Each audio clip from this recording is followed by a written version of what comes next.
Bugungi tongim o'zimdan qattiq xafa bo'lib o'tdi. Hech bir zamonda o'zingiz bilan o'zingiz urushib, o'zingizdan xafa bo'lganmisiz? Menda bunday holat juda ham ko'p bo'ladi. Chunki men tabiatan juda ham erinchoq ayolman. Erinchoqligim bir tomondan meni eng yaxshi kачеством. Yaxshiligi shundaki, men kam fursatda tez maqsadga erishish yo'llarini tez topaman.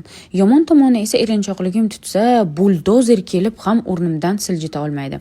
Endi esa shu bugun nima sababdan o'zimda xafa bo'lganimni sizlarga aytsam. Menda imkoniyat juda ko'p, bilim ko'p, texnikalarim, praktikalarim juda ham ko'p. Ammo har doim ham bajarishga vaqtim yo'q. Oxirgi paytda hamma joyga qichqiryapman, menda vaqt yetmayapti deb. Lekin shu bugun angladimki, vaqt emas, aybdor. Signorina xonimni o'zlari ekan. Biz butun umrimiz davomida yaxshi hayotga qarab intilamiz. Pulimiz ko'p bo'lishi uchungina stremиться qilamiz. Ammo pul ko'paygan sari, maqsadlar birma-bir ushalgani sari erinchoq, shukursiz bo'lib qolaveramiz. Allohni unutamiz.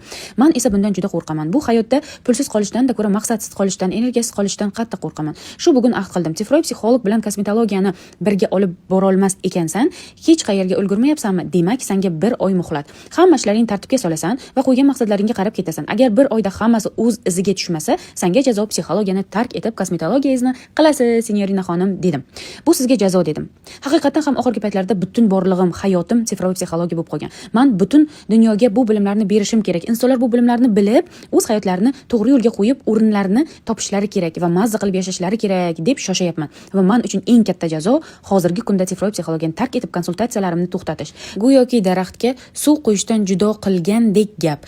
Aynan mana shuning uchun ham energiyam ketadigan barcha punktlarni tuzib olaman va chala-chulpoq ishlarimni hammasini topib yakunlab chiqaman deb o'zimga o'zim so'z berdim. Bugun bizda kosmetologiya obucheniyasi 2-kuni. Shogirdimga e'tibor bering. O'ziga uverenni bo'lib, chiskalarni, ukollarni qilyapti. Mana obucheniyalarim o'rgatish sistemam sifatini shundan ham bilsangiz bo'ladi.